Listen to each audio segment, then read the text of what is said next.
sisters in the Lord. Welcome back to my channel. My name is Hannah. We'll be talking about something different today. It's not a poetry video. It's not an advice video. We'll be talking about why I'm on YouTube. Let's talk about the elephant in the room. Why am I speaking in English? Well, as you can see in the comments of my past videos, people are asking for captions. And a lot of people are messaging me because I do have friends in the States and my videos are in Tagalog. For the past 2 videos, I did try to put captions on it. But for example, it's a 10-minute video. It would take me 4 hours to make captions for that 10-minute video. I know I'm a rookie and it takes me a long time to do it. That's the reason why I chose to speak in English so that I won't have to put captions on it. I won't neglect my Tagalog videos. I will produce spoken poetry in Tagalog as well because that's something that I really love doing. And I will speak in English for some of my videos for the sake of other people as well. Because of course, we want to cater to everyone that watches me, all the girls and the boys that watches me.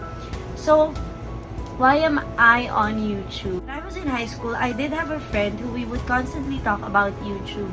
Still in high school, we would constantly talk about YouTube. It was something that we connected on. It was always something that we talked about when we saw each other. And I've always had that in the back of my mind that I would finally do it one day, but I was really shy. My church mates and my friends know how shy I am in real life. I'm really shy. And that's the reason why I never got to do it. And I never really actually pulled through in doing it. But the ECQ happened to create videos for the church. And I was the person assigned. I was the one taking the videos and creating for the live.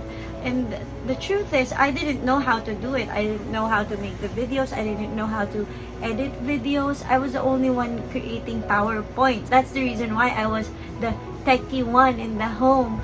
So, anyways, and I started to learn how to edit videos, how to do the live videos.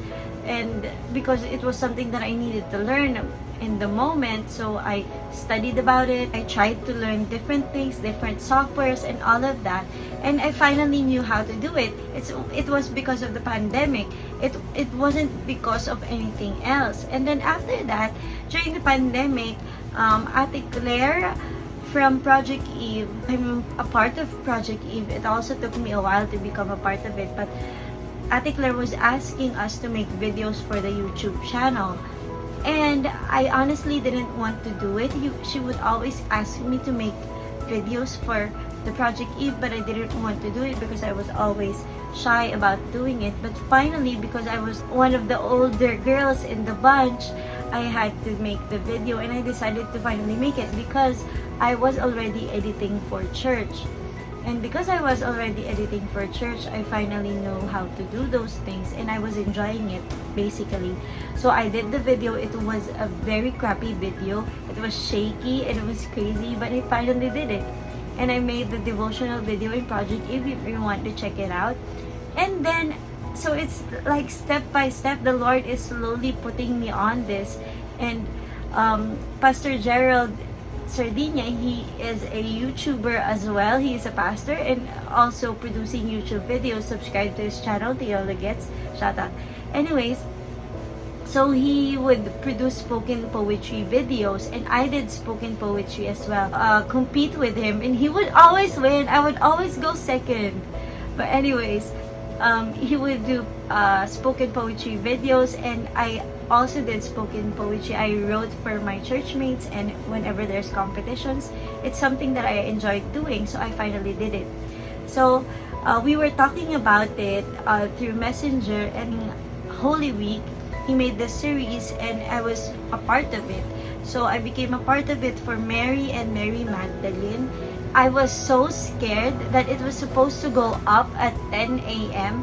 and I couldn't post the video because I was so scared. I was so anxious about releasing a video that was showing my face. So anyways, I finally released the video. So after that, people are asking me, you gonna do YouTube because you released this devotional video and then you have this spoken poetry video, are you finally going to do YouTube? And people are encouraging me to do so. And shout out with Ate Lara, Ednet, and Shelly. Those are my friends that really encouraged me in doing this, and I finally did. And because it took a lot of guts for me to do it, and because I was going to something else, I was really feeling fearless, so I did it. But before I actually did it, I was speaking to God, and I was praying.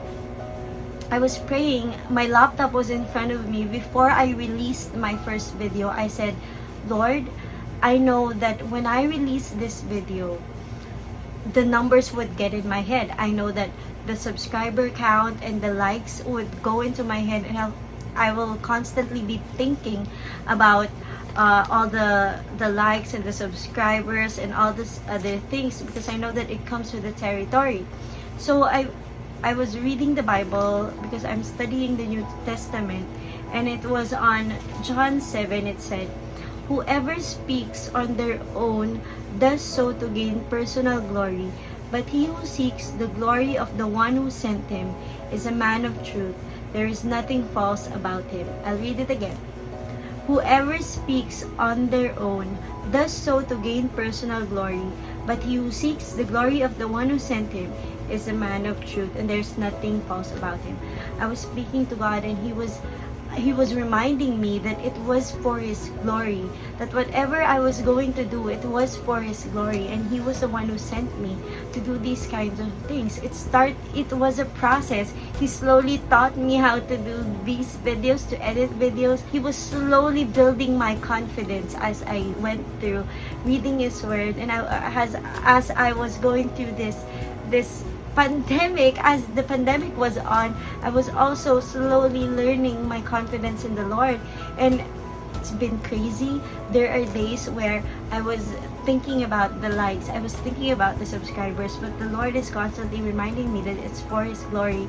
And honestly, there are girls who are messaging me, and this has been something so great, that even before it started and while it was starting, there are girls who are asking me for advices for depression. And there was one girl, I'm about to cry. There was this one girl who was asking me about to make a video for rape victims. And honestly, I'm not perfect. I'm not anyone who's superior to be giving advices to any girl, and people are commenting on my first video saying that it reminded them of their worth in Jesus. Honestly, there are times that I felt not worthy, but this ministry the Lord has opened for me, allowed me to share with you guys what I found and who He's found in me. And honestly, it's just something that I value now. I enjoy making videos, I enjoy editing, but most of all, this is for Jesus. This is for the girls who needed to be reminded how much they are loved, and for the guys who needed to be reminded how special they are, and how important the ministry is. So basically, that's the reason why I'm on YouTube, is just for Jesus to be glorified. It's not about how many subscribers I get or how many likes I get. Honestly, it's just because I enjoy editing videos. I enjoy all of these art things. You know, I've always said that it was my calling to reach out to the girls. And finally, the Lord is giving me a way to reach the girls out through internet during this pandemic. And it's such a blessing. So, that's it. That's basically the reason why I'm on YouTube. Comment down below, what do you think of this, and however the videos has helped you. I pray that you let me know. Send me a message me on Instagram and on Facebook. Thank you very much for all of your support. I am overwhelmed by the responses of the girls, the responses of everyone. May God bless you. Live loved, favored, and found. Charbanami. Bye, guys!